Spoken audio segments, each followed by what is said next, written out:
नमस्कार साथियों, सुप study channel में आप सभी का स्वागत है। आज हम पढ़ेंगे बाल विकास। इसमें पहला प्रश्न है, पुनर्बलन अधिगम सिद्धांत में पुनर्बलन के रूप हैं। तो पुनर्बलन अधिगम सिद्धांत पे पुनर्बलन के दो रूप हैं। पहला है प्राथमिक और दूसरा है द्वितीय पुनर्बलन। दूसरा प्रश्न है, कौन सी आयु तक बच्चों को गृह कार्य नहीं देनी चाहिए? तो इसके लिए है सही उत्तर 10 वर्ष तक के बच्चों को गृह कार्य नहीं देना चाहिए। अगला प्रश्न है, प्रो ऑपरेशन अवस्था है। तो इसके लिए सही उत्तर क्या है? प्रो ऑपरेशनल अवस्था है 2 से 7 वर्ष तक की अवस्था है। प्रश्न नंबर 4 है, शिशुओं का विकास 2 तत्वों पर निर्भर करता है। वे 2 तत्व कौन कौन से हैं जिन पर शिशुओं का विकास निर्भर करता है? तो इसमें पहला है वंशानुक्रमण और दूसरा है पर्यावरण। शिशुओं का विकास वंशानुक्रम और पर्यावरण पर निर्भर करता है। प्रश्न नंबर 5 है, शैशवावस्था में बच्चों में पाया जाता है। तो शैशवावस्था में बच्चों में क्या पाया जाता है? इसमें पहला है अनुकरण करना, दूसरा है सहयोग लेना और तीसरा है आश्रितता। शैशवावस्था में बच्चों में चीज़ें पाई जाती हैं, अनुकरण करना, सहयोग लेना और आश्रितता। अगला प्रश्न है प्रश्न नंबर 6, 10 वर्ष का बालक समझ सकता है। 10 वर्ष का बालक क्या समझ सकता है?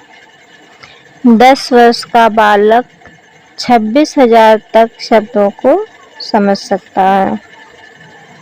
अगला प्रश्न है प्रश्न नंबर 7, क्रोमोसोम के प्रकार होते हैं। क्रोमोसोम के कितने प्रकार होते हैं? तो इसका सही उत्तर है क्रोमोसोम के 2 प्रकार होते हैं, X और Y। X क्रोमोसोम महिलाओं में पाए जाते हैं और पुरुषों में X और Y दोनों क्रोमोसोम पाए जाते हैं। अगला प्रश्न है, बालकों में स्मरण का अध्ययन सर्वप्रथम किया। तो इसका सही उत्तर है बालकों में स्मरण का अध्ययन सर्वप्रथम स्टीफेंस ने किया। अगला प्रश्न है, विकासात्मक संवेग सिद्धांत का प्रतिपादन किया। तो इसका सही उत्तर है ब्रिजेज। विकासात्मक संवेग सिद्धांत का प्रतिपादन ब्रिजेज ने किया। अगला प्रश्न है प्रश्न नंबर 10, नैतिक व्यवहार में सुधार का उपाय है। तो इसका सही उत्तर है अच्छी आदतों का विकास, उच्च आदर्शों के अनुरूप और आदर्श प्रस्तुतिकरण। नैतिक व्यवहारों में सुधार अच्छी आदतों का विकास करके, उच्च आदर्शों के अनुरूप चलकर और आदर्श प्रस्तुतिकरण के द्वारा सुधारा जा सकता है। प्रश्न नंबर 11 है, सृजनात्मक चिंतन की दिशा में कार्य किया। तो इसके लिए सही उत्तर है थर्स्टन, टॉरेंस और गिलफोर्ड। इन्होंने सृजनात्मक चिंतन की दिशा में कार्य किया। प्रश्न नंबर 12 है, प्रिंसिपल्स ऑफ साइकोलॉजी के लेखक हैं। तो इसका सही उत्तर है प्रिंसिपल्स ऑफ साइकोलॉजी के लेखक विलियम जेम्स हैं। प्रश्न नंबर 13 है, जो व्यवहार बार बार दोहराए जाने से स्वचालित बन जाता है उसे क्या कहते हैं? आदत कहते हैं। जो व्यवहार बार बार दोहराए जाने से स्वचालित बन जाता है उसे आदत कहते हैं। प्रश्न नंबर 14 है, आत्म प्रत्यय को प्रभावित करने वाले कारक हैं। तो इसका सही उत्तर क्या है? आत्म प्रत्यय को प्रभावित करने वाले कारक परिपक्वता, फिर है सीखने के अवसर, और इसके बाद है बौद्धिक योग्यताएं। इनके द्वारा आत्म प्रत्यय को प्रभावित किया जा सकता है। अगला प्रश्न है 15, मानसतासी बालकों की समस्या नहीं है। तो इसका सही उत्तर है मौलिकता। मानसतासी बालकों की समस्या क्या नहीं है? मौलिकता नहीं है। अगला प्रश्न है प्रश्न नंबर 16 है, दूसरे के कार्यों या व्यवहारों को जानबूझकर अपनाने को अनुकरण कहते हैं। यह कथन किसका है? दूसरे के कार्यों या व्यवहारों को जानबूझकर अपनाने को अनुकरण कहते हैं। यह कथन मीड का है। अगला प्रश्न है प्रश्न नंबर 17, बालक में उसके माता पिता के विपरीत गुण पाए जाते हैं। यह है प्रत्यागमन का नियम। बालक में उसके माता पिता के विपरीत गुण पाए जाते हैं, तो इसे हम क्या कहते हैं? प्रत्यागमन का नियम। प्रश्न नंबर 18 है, अपने माता पिता से पूर्वजों की जो विशेषताएं प्राप्त होती है उसे वंशानुक्रम कहते हैं। उसे वंशानुक्रम कहते हैं। यह कथन है, यह कथन किसका है? अपने माता पिता से पूर्वजों की जो विशेषताएं प्राप्त होते हैं उसे वंशानुक्रम कहते हैं। यह कथन है H.A. पीटरसन का। H.A. पीटरसन। प्रश्न नंबर 19 है, सीखने की क्रिया में सबसे महत्वपूर्ण कारक साबित होता है उद्देश्य की प्रबलता। सीखने की क्रिया में सबसे महत्वपूर्ण कारक साबित होता है उद्देश्य की प्रबलता। प्रश्न नंबर 20 है, सेंसोरी मीटर अवस्था है। तो इसका सही उत्तर है जन्म से 24 महीने तक की अवस्था सेंसोरी मीटर अवस्था है। अगला प्रश्न है 21 नंबर, बाल अपराधी वह बालक है जो बार बार उन कार्यों को करता है जो अपराध के रूप में दंडनीय है। यह कथन किसका है? गुडविन का। प्रश्न नंबर 22 है, शिशु बालक का मानसिक विकास होता है। शिशु बालक का मानसिक विकास कैसे होता है? अति तीव्र गति से होता है। अगला प्रश्न 23 नंबर, प्रायः बालकों का आकर्षण समलिंगी के प्रति होता है। कब होता है बालकों का आकर्षण समलिंगी के प्रति? बाल्यावस्था में। बाल्यावस्था में बालकों का आकर्षण समलिंगी के प्रति अधिक होता है। प्रश्न नंबर 24 है, गर्भकालीन अवस्था कितने दिनों की होती है? तो इसका सही उत्तर है गर्भकालीन अवस्था 280 दिनों की होती है। अगला प्रश्न है प्रश्न नंबर 25, किस विद्वान ने कल्पना को मानसिक प्रहस्थन की संज्ञा दी है? तो इसका सही उत्तर है वुडवर्थ ने। वुडवर्थ ने कल्पना को मानसिक प्रहस्थन की संज्ञा दी है। प्रश्न नंबर 26 है, कल्पना विकास के निर्धारक तत्व हैं।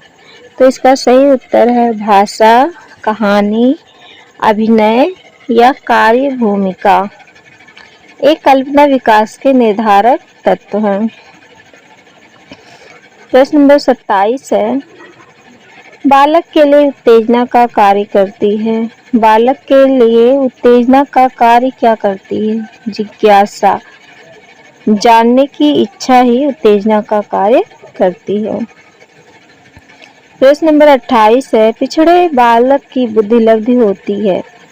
तो इसका सही उत्तर है पिछड़े बालक की बुद्धिलब्धि 70 से कम होती है। प्रश्न नंबर 29 है, उडवर्थ में चिंतन के कितने तत्व बताए हैं? तो इसका सही उत्तर है 5। वुडवर्थ ने चिंतन के 5 तत्व बताए हैं। प्रश्न नंबर 30 है, आदत से संबंधित आधुनिक सिद्धांतों में किसका सिद्धांत प्रमुख है? तो इसका सही उत्तर है C.L. हल का। आधुनिक सिद्धांतों में आदत से संबंधित किसका सिद्धांत प्रमुख है? C.L. हल का। बाल अपराध का सामाजिक कारण है। बाल अपराध का सामाजिक कारण क्या है? भग्न परिवार, फिर है अशिक्षित माता पिता, और इसके बाद है अनैतिक परिवार। प्रश्न नंबर 32 है, बाल जीवन की अंतिम अवस्था है। तो इसका सही उत्तर क्या है? किशोरावस्था। बाल जीवन की अंतिम अवस्था क्या है? किशोरावस्था। प्रश्न नंबर 33 है, बाल्यावस्था जीवन का अनोखा काल है। यह कथन है कोल व ब्रूस का। बाल्यावस्था जीवन का अनोखा काल है, यह कथन कोल व ब्रूस का है।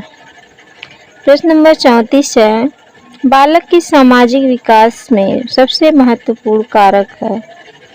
बालक के सामाजिक विकास में सबसे अधिक महत्वपूर्ण कारक वातावरण है। प्रश्न नंबर 35 है, क्रियात्मक विकास कब से प्रारंभ हो जाता है? तो इसका सही उत्तर है गर्भकालीन अवस्था के तीसरे माह से। क्रियात्मक विकास गर्भकालीन अवस्था के तीसरे माह से प्रारंभ हो जाता है। प्रत्यय विकास को प्रभावित करने वाला कारक है। तो इसका सही उत्तर है अनुभव के प्रकार, समायोजन और लिंग।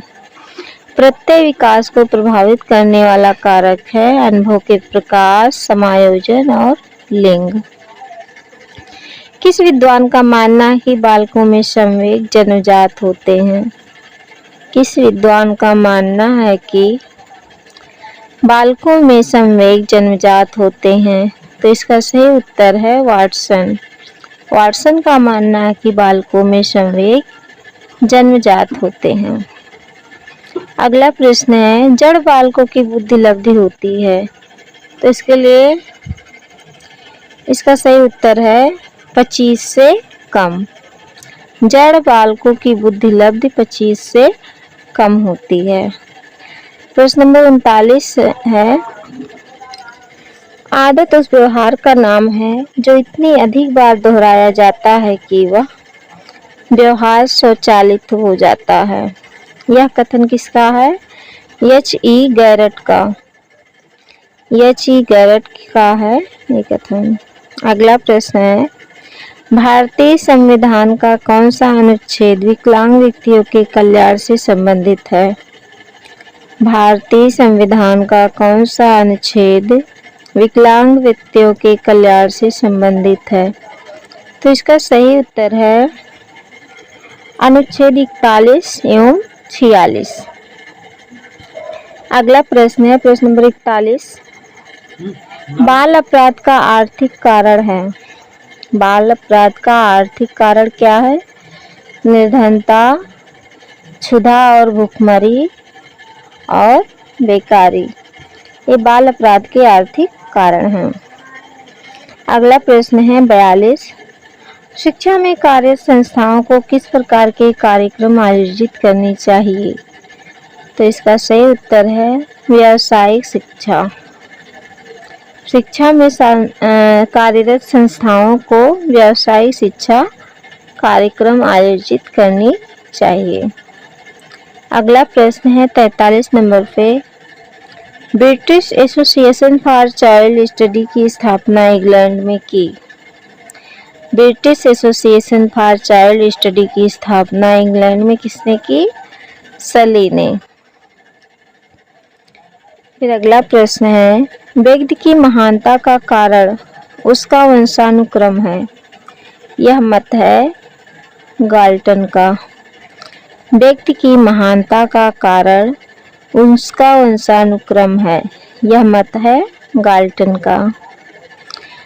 45 नंबर का प्रश्न है, सामाजिक अधिगम सिद्धांत के प्रतिपादक हैं, तो इसका सही उत्तर क्या है? बंटूरा और वाल्टर्स। सामाजिक अधिगम सिद्धांत के प्रतिपादक हैं बंटूरा और वाल्टर्स। प्रश्न नंबर 46 है, बच्चों में समस्या समाधान की योग्यता विकसित होती है।